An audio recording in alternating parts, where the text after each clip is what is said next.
Ittenyon has come and gone, and on today's show, we'll break down all the killer matches, the debuts, the returns, the news, the title changes, and even the horse racing. Yes, the show was so big, we even had horse racing.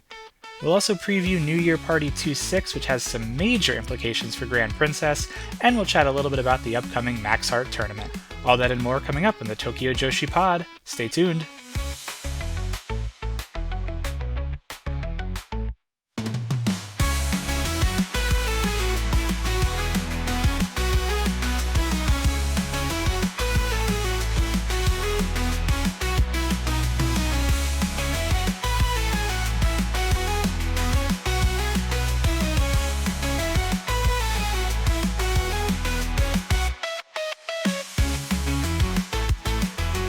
Hello to all you big children out there. Konnichiwa, and welcome to the Tokyo Joshi Pod, your weekly dose of everything TJPW. I'm your host, Andy Zyke, and what a weekend it has been for TJPW. Ittenyon promised to be a huge event, and it did not disappoint. We got title changes, exceptional wrestling, a very early match of the year candidate, host of comedy, some returns, even some hints at the future, and a rookie debut. This show was absolutely loaded. I can't wait to break it all down with you guys today. Thank you all for your support. Thank you for checking out the collab with Talk Joshi last week. That was a heck of a lot of fun to do. Perhaps there's more to come there. Keep your eyes peeled. And thank you for tuning into this episode to kick off the new year. I hope this helps kind of ease you back into those post-holiday work week a little bit. I know sometimes people get the blues after the holidays, going back to work, going back to their daily life. But I do have some big show ideas for this show in 2026 that I'm very, very excited about. I'm looking forward to riding this wave of momentum that TJPW has put in front of us all. This is going to be a great year for TJ, a great year for the show. Let's make it a great year for all of us. I'm going to skip over like a formal news segment this week. Most of the announcements ended up coming at the show that we're going to be reviewing, or they just kind of tie in nicely to that show review. So once we dive into Ittenyon, we'll talk about some news as we kind of go through that show. But really the only big thing I want to call out is that we are still waiting on the final 4 Max Heart teams to be announced. Maybe we'll get them announced at the New Year Party show on Saturday the 10th. I'm recording this on Wednesday the 7th. It is totally possible, in fact, probably highly likely that they announce these in the next 24 to 48 hours. So at the time of this recording, we do only have 8 teams confirmed, 4 still yet to come. But I did see that TJPW put out a bracket. Of course, they didn't put the participants within the bracket. They just put how the bracket's going to be seated. I imagine they'll do some sort of a YouTube live stream, a YouTube random draw. That's typically how they slot who faces who and who gets what seed. But more to come on the Max Heart tournament. Next week, we'll go ahead and break all of that tournament down. We'll break down the shows, the schedule, the teams, who has a chance to win, all that good stuff. So keep your eyes peeled for that coming on next week's show. Let's waste no time. Let's jump right on into the main event of today's episode.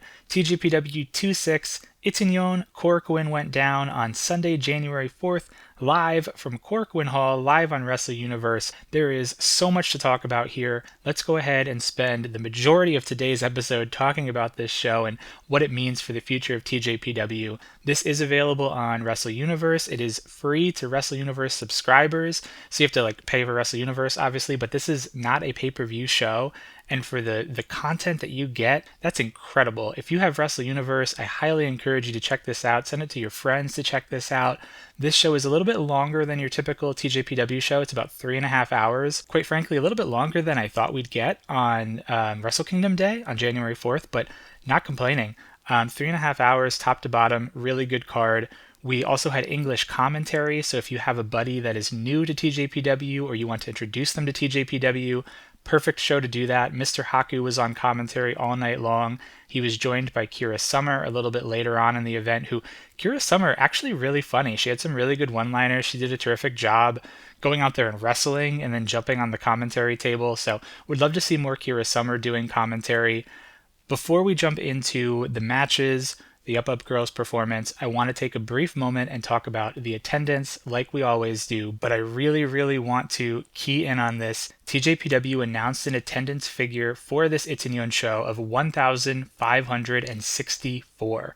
That is a new Korakuen Hall record for TJPW. It beats last year's Ittenyon show, Ittenyon 2025, where they drew 1,483. So almost 100 extra bodies packed into Korakuen Hall. From the looks of it on Wrestle Universe, it looked like you couldn't fit any more people in there. We've seen some really big Korakuen Hall shows from New Japan, from Stardom, from even Marigold when they debuted, and this attendance looked to be right up there with some of those really, really heavy hitter shows. I know that the Talk Joshi guys, or at least Matt Turner and then Rob Goodwin from the Stardom cast, were on the ground, said it was absolutely packed, absolutely electric. This is huge. While this is not TJPW's all-time attendance record, they're about 1,000 short of that. To set a new Korakuen Hall record, and in back-to-back years, setting the record last year, 2025, with those 1,400 people, and now in 2026, breaking that record with over 1,500 at Korakuen Hall. This is huge, huge for the company. I am really, really excited to see the turnout at Ryogoku Kokugikan for Grand Princess in March. Really excited to see the turnout for the Texas tour also in March. I think TJPW is primed for really big things, and if this attendance is anything to go by, we're going to see some killer shows, some highly attended shows. TJPW certainly on the up and up in 2026. The show opened up with Rise Shirai giving her remarks and her house rules, but she was actually joined this time by Fumirin. Fumirin jumped in the ring alongside Rise to translate. Obviously, there are a lot of foreign folks in the house in Korakuen Hall during this week. They attend this show. Of course, Wrestle Universe has a lot of overseas subscribers, so Fumirin jumped in, did an excellent job translating. There wasn't really any major news. It was mostly just the remarks and the rules, but you got to let people know the rules who don't speak Japanese, so really cool to see Fumirin jump in there and translate. She did an excellent job at that. We were actually fairly light in terms of news and announcements off the bat here. We did only get one announcement here, and that is that TJPW 27, Ittenyon 2027, was announced for January 4th, 2027 from Korakuen Hall. So TJPW wasting zero time booking this venue for January 4th of next year. We have a long ways to go before that, just under 360 days at this point, but really looking forward to what this whole year has in store, and who knows, maybe we'll see another attendance record in 2027, but long ways to go. We have quite a bit between now and then that we can cover and talk about. Of course, the Up Up Girls came out and gave a performance. They sang Kawatsuyo Challenger, only one song from the Up Up Girls, but we did see some new gear from Raku, Shino, and Uta. All of them had on, obviously they have their colors and they're not going to deviate from their colors, but they all had a little bit of like shinier gear. That would be the way I would describe it. But those three, some new gear, and then there was a couple of other new gears throughout the night that we'll talk about, but I think those were the three big ones as it relates to new gear for this show. We opened up with a tag team match, the team of Uda Takami and Chika Nanase taking on the team of Ren Kanatsu and the debuting rookie Shion Konzaki. Shion, soon to turn 25, from Chiba, Japan. She has a background in kendo, and she's a former vocalist and guitarist in a band, which was really cool to find out about her. She and Ren entered to a song called Replay, which apparently Shion wrote, composed, and sang herself. So really cool to see her background come into play. She also hit this like air guitar pose, which was kind of cool. Shion wore all black gear. It kind of looked a little bit punk rock. So definitely you could see the musical influence. Don't want to fail to mention Ren Kanatsu though. Ren actually had a little bit of a new hairstyle. She had some red highlights in her hair. Looked really, really great with those. Upon Chika and Uda's entrance, Chika actually danced alongside Uda, which was a little bit silly to see. I've never seen Chika dance quite like that, but she had some moves. It was fun to see Chika kind of buy into her tag team partner. Chika, of course, was sliding into this match after TJPW paused the debut of Henri, the other trainee that we were going to get. So Chika slotting in here to tag with Uda pretty much on short notice. Shion, right from the gate, started to show some gusto. She wanted to start this match out for her team, and she started against Uda Takami. Got some nice but simple chain wrestling from both of them. A lot of fast action in this match, quick tags coming from both teams. Some really nice athleticism from Ren. At one point, she had this like twisting sunset flip that looked really cool. There's quite a lot of power from Chica. Chica was more of like the power base in this match. She hit a really nice delayed body slam. Shion, that's probably the one that we're here to talk about the most. Shion looked pretty good. Didn't seem awkward at all. She seemed like she knew what to do, where to be. She really held her own.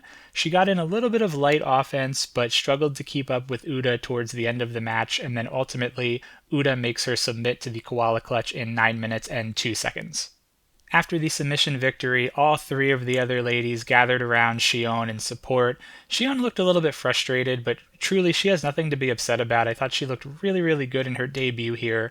There were some comments backstage as well. Shion cited Shoko Nakajima and Miyu Watanabe as her inspiration. She aspires to become a wrestler who can support other people's lives, give them something to look forward to. She's certainly in the right place if the new TJPW slogan is anything to go by.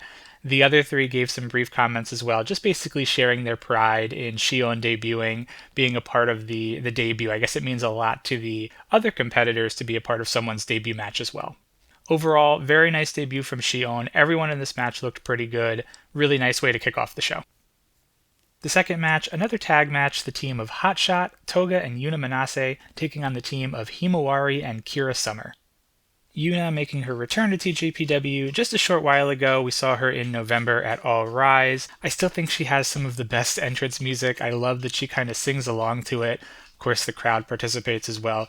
Really killer entrance from Yuna. Kira and Yuna start us out in this one, and Yuna is teaching her a thing or two about power wrestling. Kira thought she knew how to wrestle strong. Yuna's in there and really almost toying with her to a certain degree. Hotshot gets the early advantage in this one, but Kira is actually able to body slam Yuna Manase at one point, tags in Himawari. Himawari tries to take advantage with her speed and her hair, but Yuna unfortunately just a little bit too much for Himawari. Kira and Toga end up tagging in, and Kira absolutely brings it to Toga like she owes her money. Some really stiff power slams. She wrenches in a Boston Crab at one point, and she just slowly goes down into it. Really good maneuvers from Kira. While Toga is in the Boston Crab, there's a little bit of a funny moment on the outside. Himawari is trying to hold Yuna back on the outside and just has a heck of a time keeping her in check. The size difference there is just ginormous.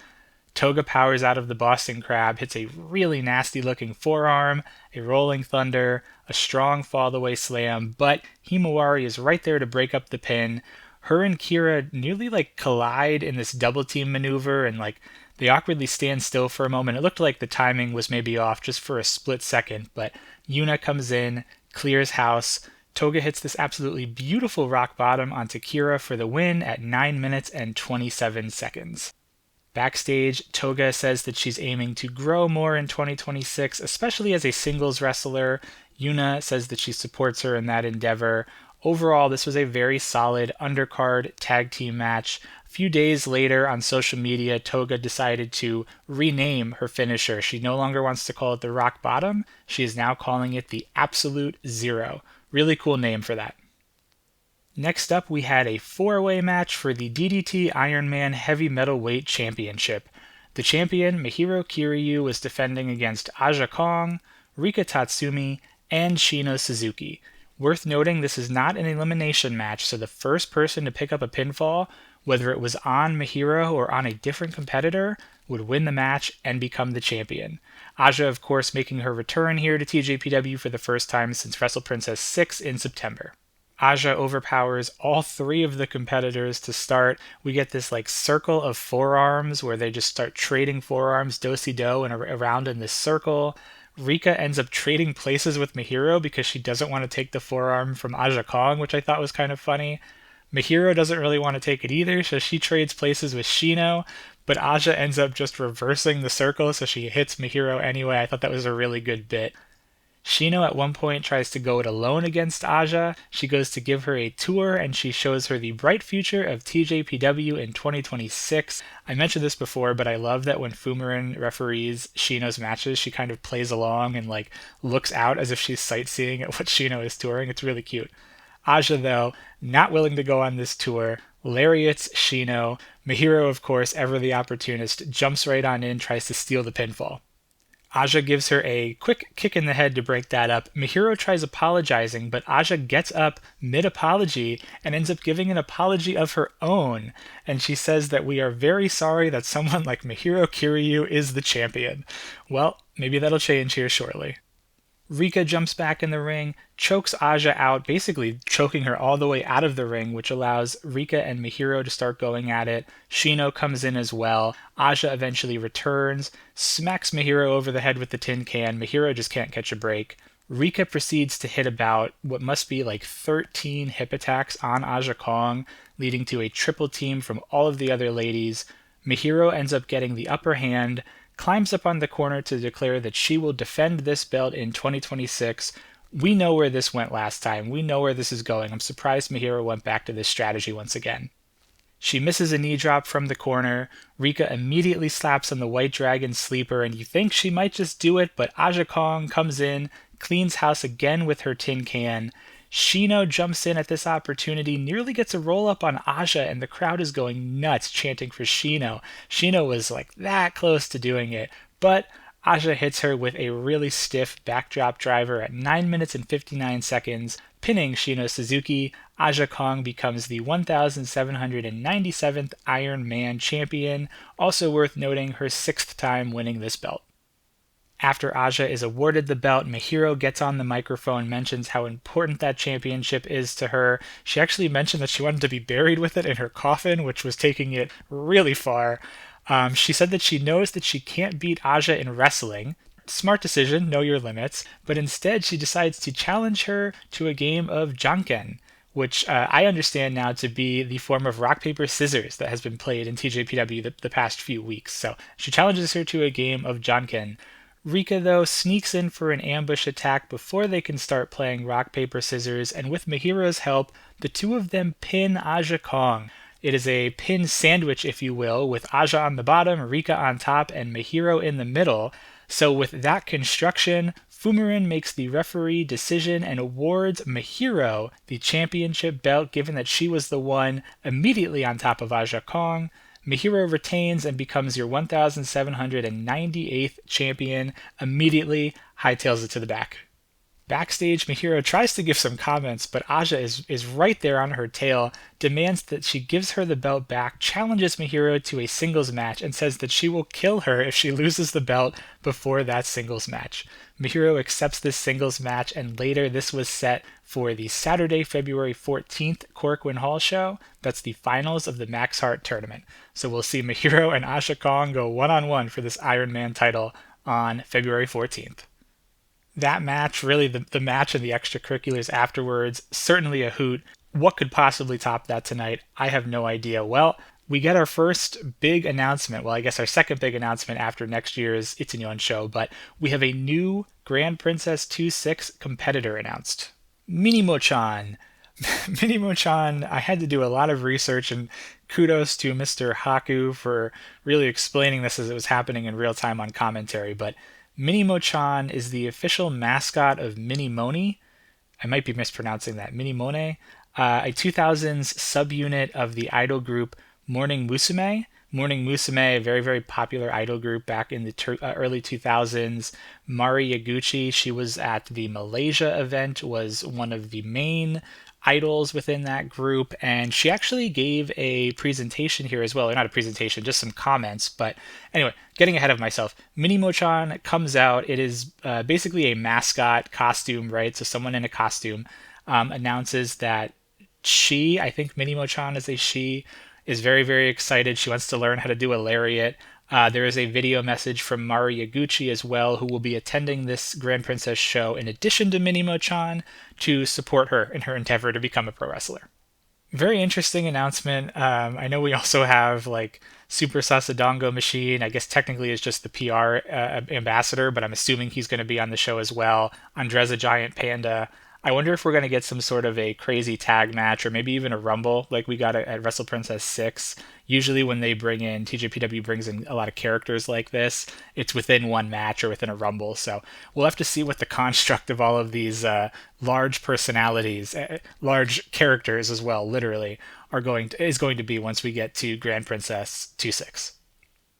So between the Iron Man title match, Minimo-chan getting announced for Grand Princess, shenanigans are all out of the way, right? Hard wrong. We get our singles match up next. This one is labeled the Happy New Year TJPW Uma Princess Cup match. Shoko Nakajima taking on Hyper Misao. This is the 7th annual meeting between Shoko and Misao. Shoko has the advantage here, 3-2. They also drew 1 year, so 3-2-1 in favor of Shoko. The MLW featherweight title not on the line here. Not surprised. Haku made this joke as well. They probably don't want to sanction what we are about to see. So you're probably thinking to yourself, what the heck is a TJPW Uma Princess Cup match? Well, the rules are as follows. 2026, something to keep in mind here. 2026, in terms of the zodiac calendar, is the year of the horse, and that is partially why this is the theme of what this match is. So there are 3 Uma wrestlers, Uma meaning horse in Japanese. There are 3 Uma wrestlers who will run 3 laps around the venue. Shoko and Misao get to select an Uma wrestler, kind of like horse race betting. You would bet on a particular horse to win the race. But in this case, interference is permitted, encouraged to help your particular horse win the race. Something that I thought was kind of cool too was that TJPW, like really last minute, decided to sell commemorative betting cards. So basically they had a betting card for each of the 3 Uma wrestlers, and there was artwork on these cards that was actually drawn by Shoko Nakajima. So that I thought was really cool as well. And then if you could purchase one of these 3 cards, and if the card that you purchased, if that Uma wrestler won this match, you could then exchange it at a future show for like a special photo. I wonder if they took photos with the 3 Uma wrestlers wearing their cute horse costumes or whatnot. But really cool idea from TJPW to do that. This match kind of came about really just within a few days before, so obviously they had it in mind and they printed these cards, but I hope that they sold quite a lot of these. They're just such a fun thing beyond just your regular portraits, your regular guidebooks, your t-shirts, what have you. Anyways, on to this match, if we can call it a match. Misao enters carrying a newspaper, very like typical horse race bettor, gambler, right? Looked really the part. Shoko enters with a crate of her plastic kaijus. Not necessarily what you'd see in horse racing, but she obviously has got a plan here. We then see our 3 Uma wrestlers enter wearing ears and tails, and our 3 Uma wrestlers are Haru Utata, which is Uda Takami, Gold Kanatsu Ship, Ren Kanatsu, and Silence Shion. Shion pulling double duty in her debut already. All of these, from my understanding, are spoofing like famous horses, I guess. I'm really not versed on horse racing or anything like that, but according to Mr. Haku and Kira jumped on commentary for this one just in the nick of time. They were spoofing some very, very famous horses. Misao places her bet on Silence Shion. Shoko places her bet on Haru Utata, and Gold Kanatsu Ship is right in the middle. Ren gives this nasty side eye to the both of them. Really, really great look from Ren. The bell rings, and Uda just books it through the venue and completes her first lap in like record time. Misao is there to meet her back in the ring and beats her up with the newspaper that she brought in. Shoko jumps in, and Shoko and Uda have some double team maneuvers on Misao. We see what I can only call a Horsaken Rana from Uda, and then a Tope Suicida from Shoko. Uda stumbles a bit starting out on lap 2. It looks like she hurts her knee a little bit. That allows Ren and Shion to catch up and race ahead of her, but they are met by Shoko Nakajima up in the stands with the giant crate of kaijus. I suppose it's worth mentioning, if you didn't get a chance to watch this show or haven't seen it yet, the horse course, the race course, if you will, the competitors jumped out of the ring, raced up the big stairs at Korakuen, raced across that landing at Korakuen, down the stairs on the other side, and then around the ring and then back into the ring. That was basically the lap that they had to complete. So up in the stands on that landing in the seats of Korakuen, Misao and Shoko are fighting over the kaiju crate. It ends up falling and all of the contents get dumped onto Shion. What a heck of a way to start your career for Shion. Shoko puts the crate onto Misao's head and then pushes her down the stairs leading towards the concession area, the audience entrance. Shion is right there to get her revenge though. She body slams Nakajima on top of all of the kaijus. All of this nonsense basically allows Uda to take the lead again, but down at the bottom on the floor of Korakuen Hall, she is met by Misao, who must have come back in through the wrestler entrance, and Misao is on the hypermobile, so we see the hypermobile, and of course she tries to run over Uda. Uda miraculously jumps out of the way, and surprise, there's Mahiro Kiryu. Don't know where the heck she came from, haven't seen her once this entire match. The bike takes out Mahiro, as it always was destined to do. In fact, it actually takes Mahiro out twice, I should say. Misao ends up circling around, coming back again, and somehow it hits Mahiro once again. But the second time it takes Mahiro out, it actually lands on top of her. Kind of. Daisuke Kiso is there to assist the bike a little bit. But it lands on top of her, and Kiso decides to count the pin. The bike becomes the new Ironman champion, the 1,799th DDT Ironman heavy metalweight champion. We're on to our third lap now, and Misao has had absolutely enough of Mahiro in this match. She decides to tape Ren Kanatsu to Mahiro, basically like if you were doing a three-legged race. She taped their legs together. Misao and Shoko then do some light wrestling using their horses in the ring. It looked like Uda did her third lap already, but maybe she misjudged the timing because they ended up making her go around again. None of the other competitors went around. I think Uda maybe just jumped the gun a little bit. But Ren and Uda get carried into lap 3. Uda is on the back of Shoko Nakajima. She still has a little bit of that bum knee. Ren, of course, being attached to Mahiro Kiryu. I thought that jockeys are supposed to ride the horses, but this is happening the other way around. I don't know. What do I know? As the competitors pass on by, they end up kicking Mahiro on the way, which I thought was funny. Himawari and Kiso then jump into the ring. They're holding up the goal line, so we are for sure on our final lap here. Shoko is in the lead as she comes down the audience steps, but she ends up taking a tumble near the finish line, so her and Uda wipe out at ringside. Misao is hot on their tails, but Shoko is able to grab Misao as she walks by. Somehow or other, all 4 of these competitors, Shoko, Misao, and their 2 horses, Uda and Shion, get rolled into the ring apron. Don't really know how they were able to do that themselves. Coming up third, though, here in the back is Mahiro and Ren, still taped together. They walk right on by this insanity. The crowd is chanting Gold Kanatsu, which was really funny, and they end up getting into the ring, crossing the finish line, and winning the match. Terrific stuff. Mr. Haku put it best, proclaiming that Gold Kanatsu's ship and, quote, some random stranger that just happened to be there won the match, and then followed that immediately up by saying Mahiro had nothing to do with the race whatsoever and she still won. This match, the official match, goes down as a draw between Misao and Shoko Nakajima at 13 minutes and 52 seconds. We're not done yet, though, because after this is over, Ren tries to pin the hypermobile, but Mahiro is right there to put a stop to that, pins it herself, so Mahiro ends up walking away as the 1,800th DDT Ironman champion.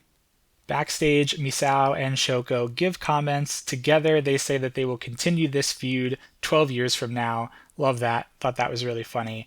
This match, if you could even call it a match, this is what I would call, beautiful madness. Sorry to borrow a phrase from Julia.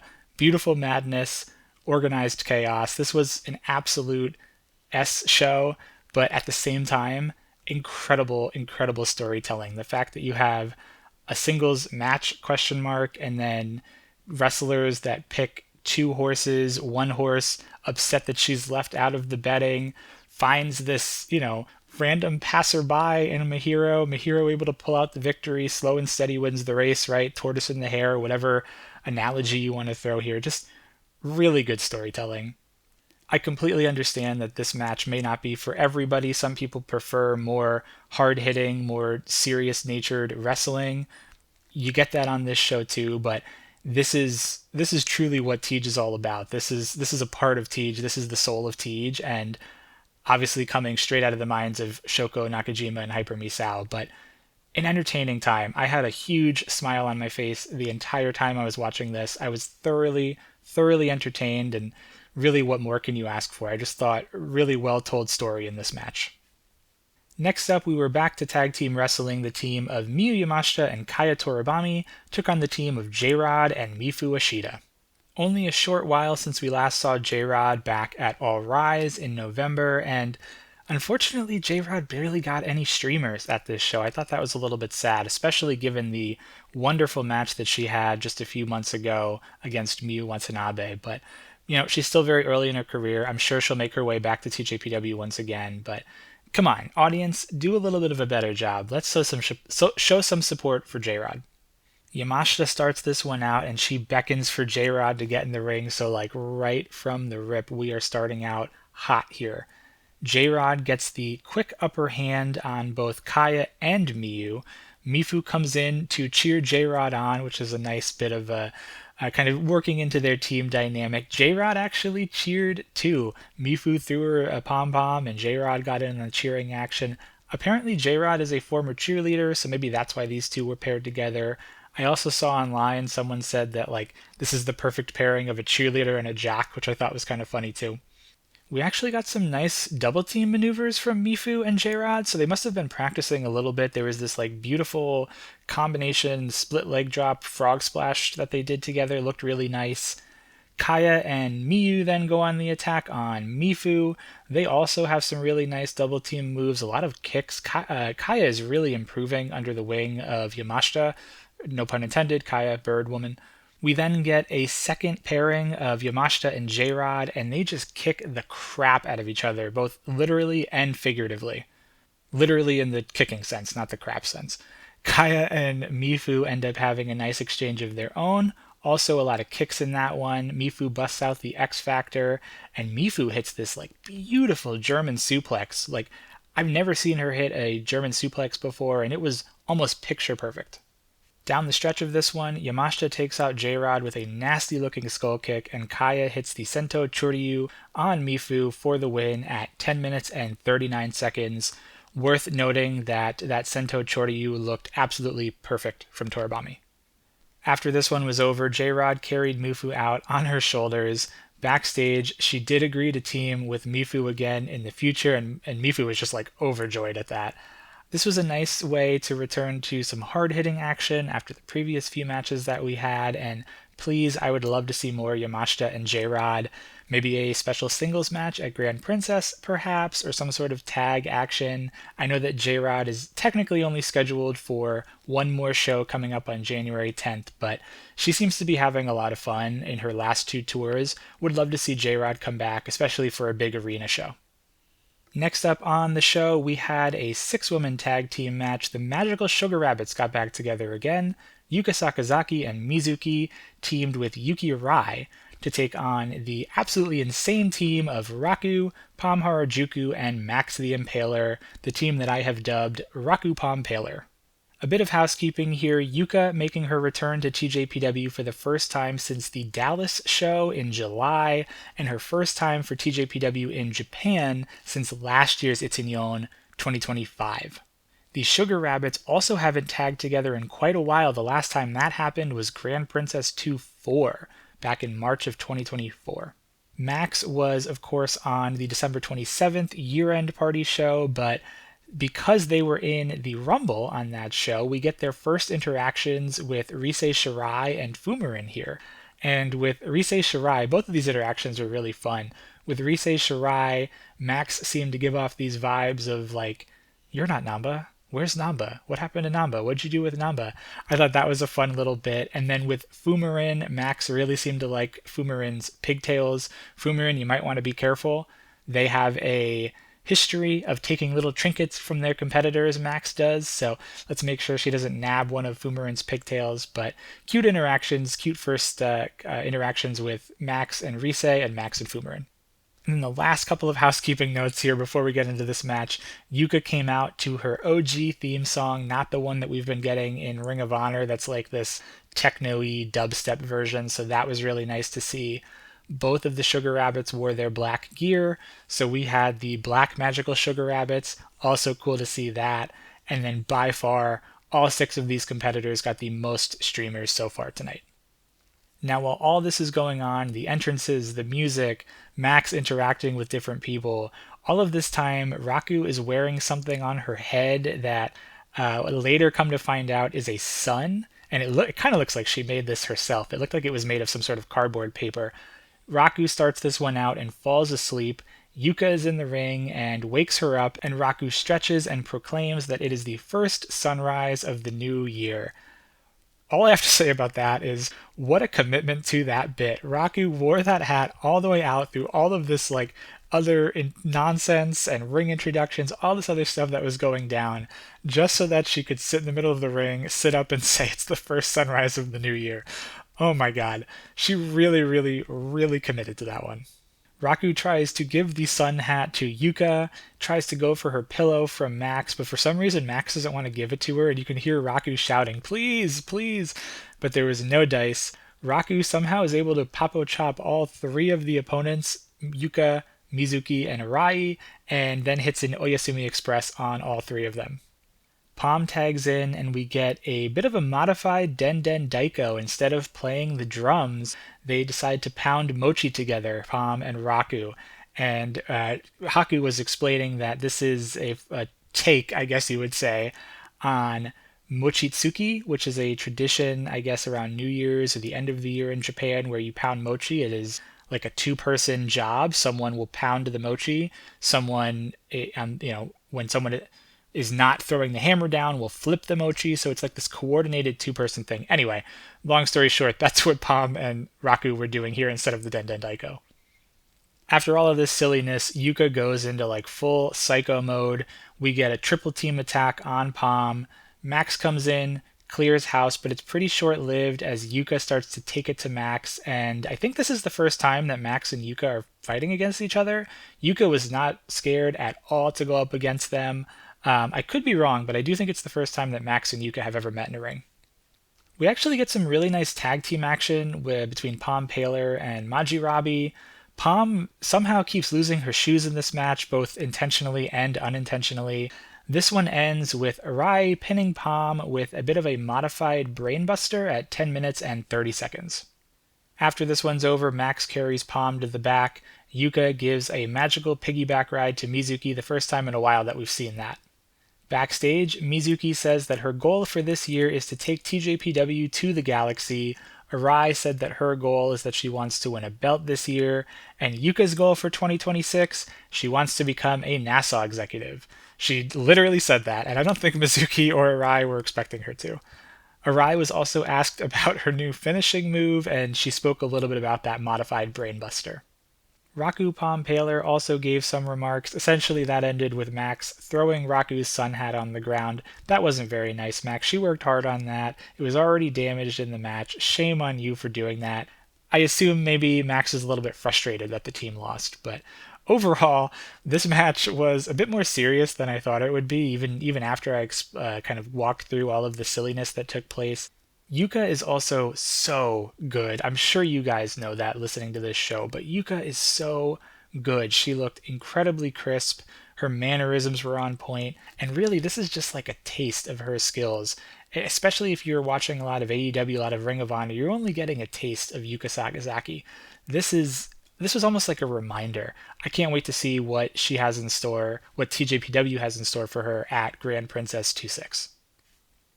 As if this show wasn't loaded enough, we then had our first of 3 title matches. The International Princess title was on the line, Arisu Endo defending in her 3rd title defense against Mirai. Now, there were no preview tags for this, but these two did meet in a singles contest once before, way back in February of 2021. Both of these competitors very, very different since then. Mirai was able to get the victory in that match, so leads the head-to-head series 1-0. Mirai made her entrance first. She came out accompanied by 2 gentlemen from Michinoku Pro. One of them had an absolutely insane mohawk. That was crazy looking, really cool stuff. Arisu came out, had an insane amount of streamers for Arisu.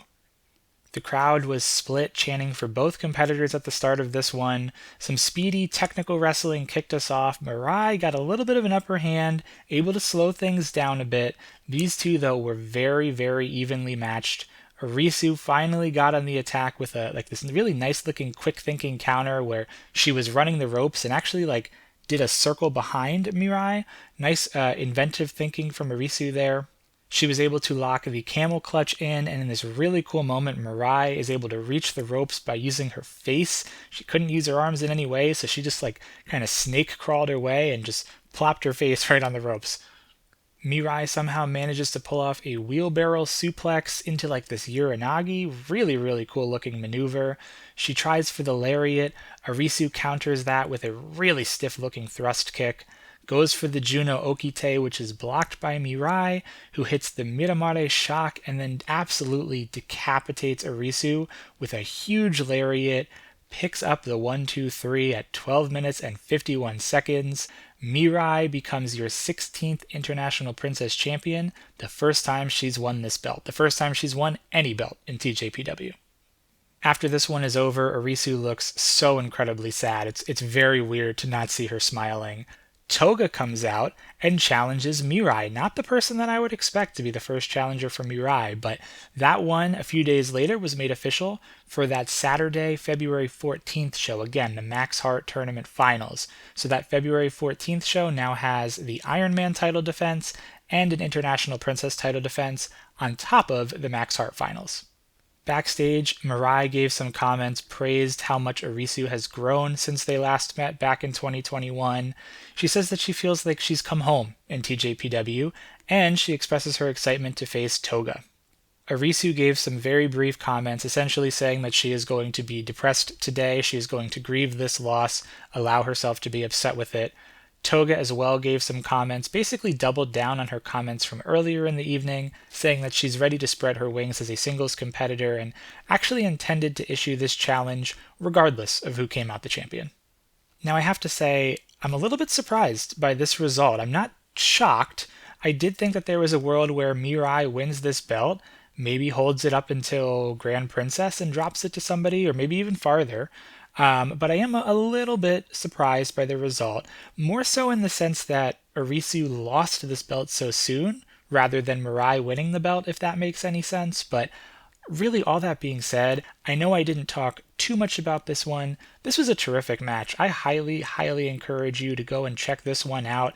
There was some hard-hitting action. Both of these competitors kind of mirrored each other. That seemed to be the story on commentary, is that these competitors somewhat came in around the same time, kind of grew into each other. I heard someone or saw someone online make a comment that in an alternate universe, Arisu Endo is the Mirai if she stayed in TJPW, which I thought was kind of an interesting comparison.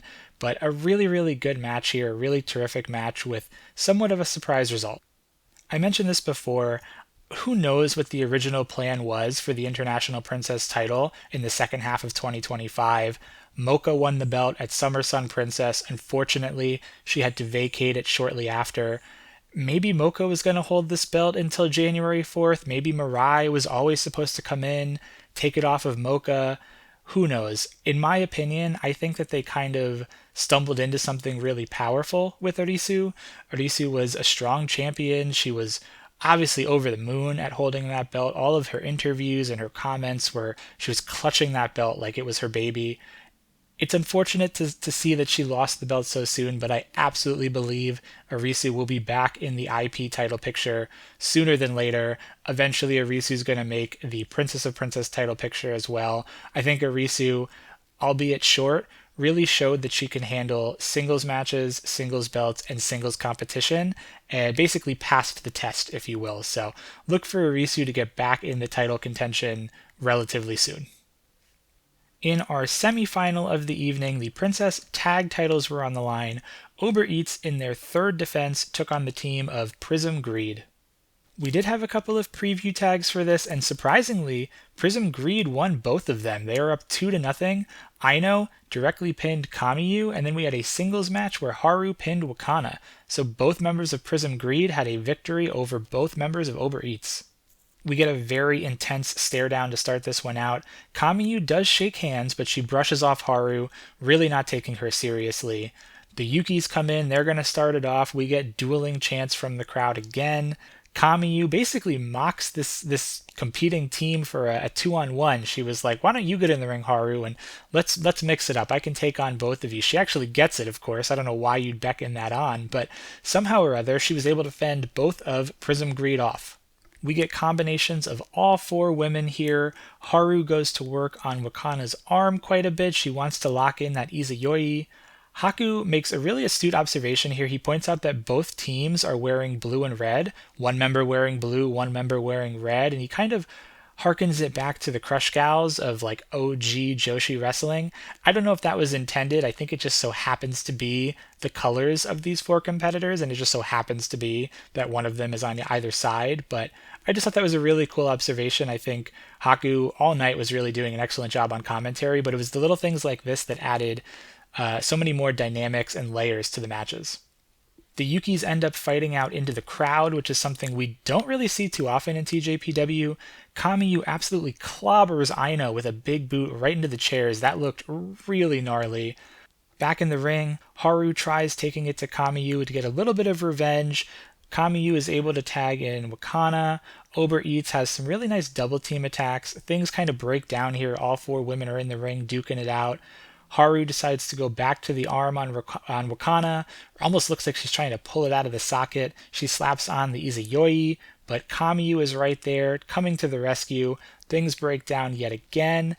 Prism Greed this time, though, is able to get in some really nice tandem offense. It seems that like no one can really get the upper hand. Down the stretch, we were very evenly matched in this one. There was a super cool spot throughout all of this chaos where Kamiyu climbed up to the middle rope and hit a double famouser on both members of Prism Greed. That looked awesome. Kamiyu, probably the only person in TJPW that can hit a double famouser with the length that her legs are. Shortly after that, Wakana locks in the banana pillow on Haru, who ends up tapping out in 14 minutes and 7 seconds. After this one was over, no hard feelings between the two teams. They fist bump. Kamiyu actually had a smile on her face. Everybody was able to handshake. There was no like extracurriculars like there were after the Bumping Gritters challenge where those two refused to shake hands with Wakana. All four of these women were really water under the bridge almost right away. Backstage, Ober Eats set their yearly goal to continue defending the belts. Prism Greed gave some comments as well, saying that, well, really the only place we can go from here is up as we head into the Max Heart tournament. Nice way to look at it. So Ober Eats V3 delivery is completed. Worth noting that Wakana is responsible for all 3 Ober Eats defenses after Kamiyu initially won the belts for them back at Wrestle Princess. So Wakana's really been holding her own here in this tag title reign. And the Ober Eats will be in the Max Heart tournament as well. So we'll see these teams potentially meet again. Overall, very solid tag action here. If you like tag team wrestling, you'll definitely like this one. Heading into our main event, the Princess of Princess title was on the line. Miyu Watanabe, in her 4th defense, took on the challenger, Suzume. These two do have a head-to-head record that is owned by Miyu, 1-0. They did tie or draw at one point as well. We did also have some previews for this. Technically, the previews netted out at 2 wins apiece, but worth noting that there were no direct pinfalls on one another, and in fact, 2 of those matches, neither of these competitors were even involved in the finish. So about as even as you can get here heading into this match. Suzume comes out wearing pants, and that's a pretty interesting observation, and by that I just mean that she had some new gear. But even on commentary, Kira and Mr. Haku were saying, I don't think I've ever seen Suzume wearing pants before. So Suzume had some really cool looking gear on, lots of streamers for both of these ladies. This one starts out with some really nice technical wrestling, both of them very evenly matched up against one another. Pretty slow start, but you can still see Suzume had a lot of confidence despite not wrestling up to the speed that she's typically used to. And immediately as I was making that note, Suzume like picks up the pace, hits this really quick drop kick, a plancha to the outside of the ring. Miyu, though, takes control on the outside, shoves Suzume into the apron. She tries for a power bomb outside, but Suzume is able to counter that into a facebuster onto the floor. Really crazy looking move. Back inside, we see more of Suzume's speed. She's hitting some quick arm drags, some ranas, some drop kicks. Miyu at one point catches her running though, and just powers her around the ring, gets her up into a nice backbreaker. Miyu starts to take over with more power-based offense, some big elbows, some shoulder thrusts, some backbreakers. She has a bear hug on for a second at one point. Suzume, though, able to block a Canadian backbreaker and swings the momentum back into her favor with a springboard facebuster, but Miyu is right back into control with a power slam. She goes for the giant swing, but Suzume just latches onto Miyu and she can't swing her around. Miyu has to abort the giant swing, and you could tell she's very frustrated by not being able to hit that giant swing. She instead goes for the Canadian backbreaker, but Suzume is able to slip out of that. She goes for a drop kick, which is caught by Miyu, who again tries to go for that giant swing, but Suzume very quickly grabs onto the ropes, doesn't allow Miyu to hit that giant swing. While in the ropes, Suzume is able to lock on this floating armbar style submission. Miyu somehow manhandles her up into another backbreaker, but Suzume counters that into a DDT, gets a roll up for 2, immediately goes back into this armbar type submission. Miyu is able to reach the ropes, and at this point, I had to point out, I noticed that Rika Tatsumi was at ringside in support of Watanabe.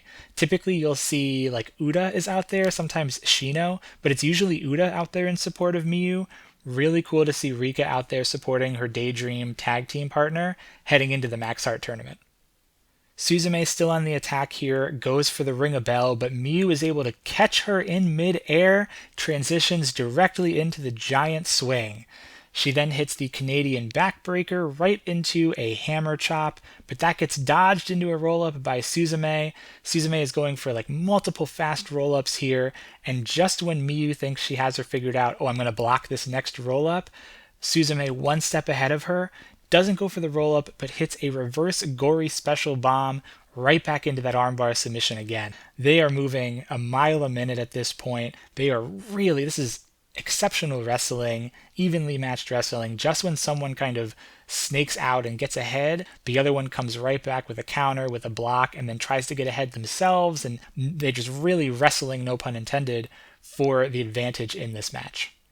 While Suzume still has this submission on, Miyu climbs the rope with Suzume on her back. She tries for another hammer chop, but Suzume dodges that into this inverted drop kick on the corner. That leads to a facebuster from the apron all the way down to the floor. Incredible, incredible move. Suzume struggles a bit to get Miyu up to the apron. When she does, she goes for a Ring a Bell on the apron, but Miyu counters that into a teardrop that she throws Suzume into the ring. Awesome stuff. Suzume, though, wisely rolls right back onto the outside. She doesn't want to get pinned. The camera catches this really great stare down between the two of them. Miyu on the ring apron, Suzume on the outside of the ring.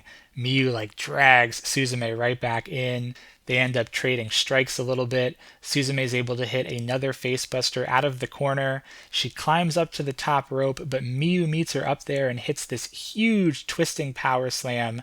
She goes for the teardrop to put an end to this, but Suzume in mid-air counters the teardrop into a Ring a Bell. That counter was one of the most fluid, one of the most awesome counters, one of the greatest moves I've ever seen. That looked exceptional. Korakuen Hall agreed because they were on fire at this point, chanting for both of these competitors. Suzume does her spot where she tightropes on the top rope, gets huge amounts of air for this facebuster off of the ropes. She goes again for the Ring a Bell, but that is blocked. Miyu goes for a laser beam, which misses. Suzume tries to hit her back springboard Ring a Bell, but that is met with a hammer right to the back, right into a twisting power slam, but Suzume up almost immediately, goes for a drop kick, which is blocked by another hammer from Miyu. Miyu ultimately connects with the laser beam. They are literally flying through these moves at this point. Miyu able to get Suzume up, hits a spinning teardrop, and retains the Princess of Princess title at 22 minutes and 48 seconds. After this match is over, they hug. No hard feelings between the two of them. Miyu has some comments to make. She's setting her sights on Sumo Hall. She's looking to expand TJPW this year. She invokes that slogan, Kawaii Dream Strong, pro wrestling that makes you look forward to tomorrow, closes out the show to an absolutely packed Korakuen Hall. Backstage, Miyu praises Suzume. She wants to grow TJPW more this year. She name drops some really big venues in Japan once again. She mentions wanting to bring TJPW worldwide once again. She doesn't have any challenger in mind yet for Ryogoku, but she did talk a little bit about Mirai winning the International Princess title. She also mentioned that she was very hoarse, she lost her voice, and she compared that to Ariel, the Disney princess Ariel, who couldn't sing. So Miyu now wants to call herself Miyuel. Sure, let's go with it. Suzume gave some comments as well. She said that she wants to keep challenging for this belt. She felt that she got very close to the competitor that she wanted to be here. And I have to agree. I think that Suzume showed that she can hang in the main event spot, that she is a member of this Princess of Princess title picture at this point, a valid contender for that top belt. Suzume certainly elevated her game. She came to play in this one. This match was absolutely top-notch stuff. This is a must-see, especially during a very, very busy wrestling week. You have two younger generation members tearing the house down at the biggest Korakuen Hall event of the year for TJ, the biggest Korakuen audience ever for TJ, really embodying that new slogan. Kawaii Dream Strong. These competitors are cute. They are strong. They wrestled in a way that makes me want to watch them wrestle again. Makes me want to look forward to tomorrow. So they really embodied that new slogan. It is also worth mentioning here that the four pillars, all of them were on this show. None of the four pillars were in this main event. Mizuki was not in this main event. That has to be a first in Ittenyon history for TJPW, where none of the pillars nor Mizuki are hanging around this title picture. This was truly two younger gen members absolutely putting on a clinic. Now, all that being said, I have seen a lot of talk online about this being a match of the year, the greatest TJPW match of all time. It very well could be, but we're only 7 to 10 days into this new year, right? So match of the year, sure, in the first 7 to 10 days, I think so, but we have a very long way to go. I do want to remain grounded, but at the same time, want to recognize that this was exceptional. In terms of the greatest TJPW match of all time, it's certainly up there. TJPW has a really vast history of matches, and I'm not going to lie and pretend that I've seen every single one of them in the 10 plus year history of the company. But this is certainly up there. It is certainly top 5, top 3 even. I wouldn't fault somebody if they put it at number 1 overall. It was a tremendous match, and really at the end of the day, you like what you like, and if this is your number 1 match in TJPW history, it's certainly a very valid one to have in that spot. For me, the one thing I know for certain about this match is that it drew people in. Obviously, there was a record-setting attendance here, but when you look at some of the things that people are saying online, I saw a lot of comments that were saying, I haven't watched TJPW in years, or this is my first time watching TJPW, or I had a buddy that told me that this match was excellent, or I saw online this match was excellent, I had to go and watch it. That's a success. Wherever you rank this in TJPW history, in end of the year match rankings, they drew new fans in. They drew lapsed fans in. That is a win for TJPW as the company continues to grow, especially here a week and a half into the new year, and we already have new fans. This is a huge check mark. This is exactly what this was meant to do, and it was entertaining as all heck. So wherever this is ranked in history in 2026, this gets a huge multiple thumbs up from me, A+++, 5 stars, 7, whatever you want to rank it. To me, this was truly exceptional. You must watch this match. Just to put a cap on this show overall, as much as I talk about how great that main event was, truly this was an excellent show from top to bottom. There was incredible wrestling in that main event. The International Princess title match was a really, really good match. The Princess Tag title match was really good if you're a fan of tag wrestling. We got some big returns here. Yuka Sakazaki, Max the Impaler, J-Rod, Yuna Manase was here. We got new champions, which was really cool to see. laugh out loud comedy, which is like the soul of TJPW, right? Truly, what a way to set the table for your year ahead. And we have quite a lot to look forward to in 2026. This was the perfect way to get us started in the new year. Now, coming off this absolutely huge show, what do we have to look forward to with Tej? Well, actually, quite a bit. We'll have a show coming up on Saturday the 10th, TJPW New Year Party 2-6, which we'll talk about in just a moment. But beyond that, we have the Max Heart Tag Team Tournament. The winner of that tournament, a single elimination, typically goes on to challenge for the Princess Tag titles. That will run from the middle of January through the middle of February. And then once March rolls around, TJPW probably going to do a huge tour. They are doing a tour. I mean, probably in the fact that it's going to be a huge one in Texas once again, where they set a record attendance last year. So 4 shows coming up in the middle of March, and then at the end of March, the big Ryogoku Kokugikan Sumo Hall Show Grand Princess 2-6, which TJPW already pulling out all of the stops for. Sari is going to be on that show. Yuka coming back again for that show.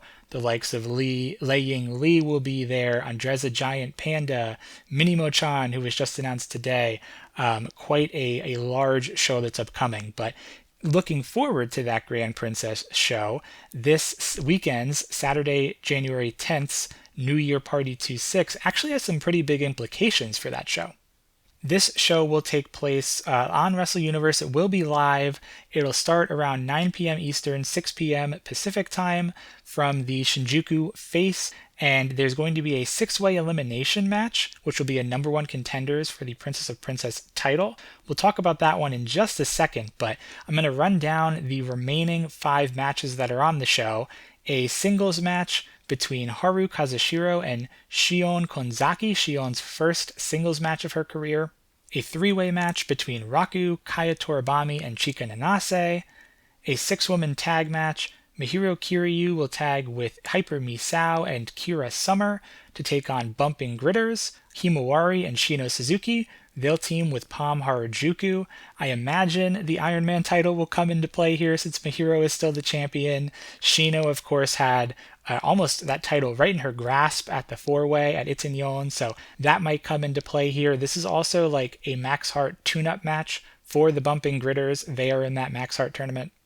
We also have an 8-woman tag. Ober Eats, Wakana Uehara, and Yuki Kamifuku will team with Toga and Mifu Ishida to take on Daisy Monkey. Suzume and Arisu Endo teaming with Ren Kanatsu and Uda Takami. Another bit of a Max Heart tune-up match here. Ober Eats is in the Max Heart tournament, and Daisy Monkey is in the Max Heart tournament. What I think will be the semi-final will be a tag match between Miyu Watanabe. She'll be teaming with J-Rod, J-Rod's last stop before she heads back to America. They're going to take on the team of Yuki Nikki, Yuki Aino, and Ryu Mizunami, former tag team champions, former Princess Tag Team champions. That's going to be an absolutely banger of a hard-hitting match. My goodness, Watanabe, J-Rod, Aniki, and Aino all in there together. Whew. I don't know who's going to come out on top of that one, but that's going to be a lot of fun. And then, as I mentioned, I think this will be the main event. We'll have a 6-way elimination Princess of Princess title number 1 contenders match. The 6 participants in this elimination match are Miyu Yamashita, Rika Tatsumi, Shoko Nakajima, Yuki Arai, Max the Impaler, and Mizuki. The winner of this match will go on to face Miyu Watanabe at Grand Princess 2-6.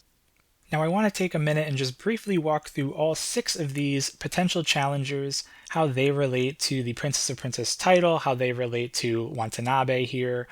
No particular order, but like loosely in like the chance that I could see them winning this match, like reverse order. So let's start with Mizuki. Mizuki has a lot of recent history with Miyu Watanabe. They faced each other quite a bit last year. Mizuki winning the Princess of Princess title from Watanabe back in January 2025. Ittenyon 2025. Watanabe then won the title back at Wrestle Princess 6 in September of 2025. They face each other quite a bit, like I mentioned, 3-1 head-to-head record in favor of Mizuki. I don't think that TJPW would go back to Mizuki so soon and run this back, especially after they face each other so many times in 2025. So it's possible, but I think it's a little bit unlikely to see Mizuki. Next, we'll talk Shoko Nakajima. Shoko and Watanabe have faced each other so many times. They have 8 singles matches in their history. Miyu holds that head-to-head record 4-3. They've also had a draw at one point, so 4-3-1 in favor of Miyu. They did meet in Miyu's first Princess of Princess title reign back at Yes Wonderland 2-4. So it's been a minute since Shoko and Miyu have faced off for the title, but again, Shoko challenged during Miyu's initial reign. Miyu was able to overcome Nakajima, so possible, but I don't know if they would go back to Shoko again, especially given how often these competitors have faced each other in the last 2 years. Max the Impaler is a really interesting one. Max, this would be the first time singles meeting between Max and Miyu, which definitely has some appeal to it. Obviously, Max's character has some appeal to, the idea of Watanabe trying to overcome Max the Impaler. Definitely one of the biggest, strongest, most unique characters, shall we say, that Watanabe would have to face. Kind of more in the likes of like J-Rod or Aniki, like similar power build. Miyu has overcome both of those competitors, but I think this would be a blast to see. Max does terrific work, especially when they mix it up with TJPW competitors. Of course, Watanabe does excellent work. I think this would be a really cool Princess of Princess title defense, but my one thing that I'm thinking here is, does this make sense for the big Ryogoku show? Can Max and Miyu draw in the numbers that they're looking to draw in for this Sumo Hall show, one of the biggest of the year? Potentially. I'm not sure it has like the sticker appeal, if you will. I don't know if that's a term. I'm not sure if it really has the appeal to main event one of the big shows, but this is a match I would love to see. So I do think that this one's possible.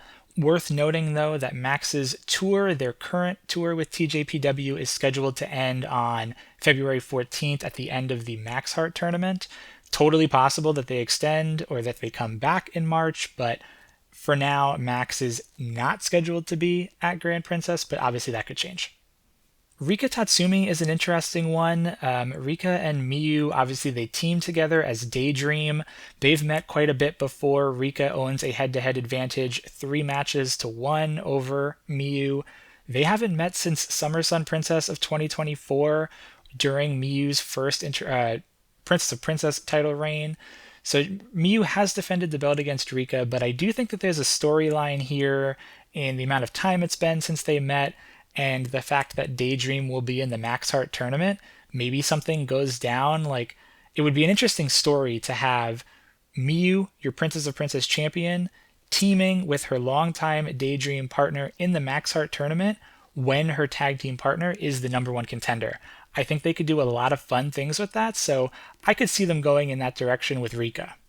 Somebody else who I think has a pretty strong shot of winning this and going on to Grand Princess is Miyu Yamashita.